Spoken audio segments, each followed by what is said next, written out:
'n gedig, poësie oor Vista Koerant. Vriende, kom ons praat saam.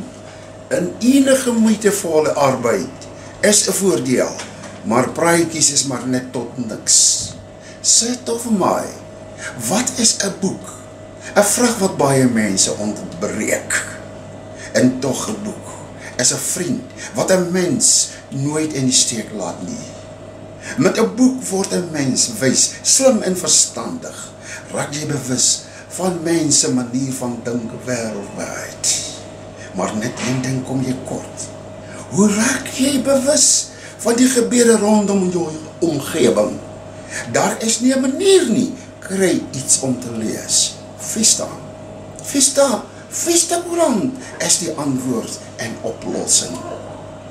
In die hele Goudveld gebeur so baie dinge wat 'n mens se verstand te bowe gaan. As jy nie daarvan kennis dra nie, is jou kennis arm soos 'n kerkmuis. Om dit te verryk, kry vir jou 'n Vista Koerant.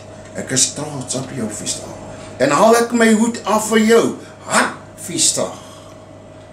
Aan al die Goudvelders, heinde en ver, wees gewillig en lief vir julle tuiskoerant. Vista, lees Vista Koerant, te alle tye in wordwys.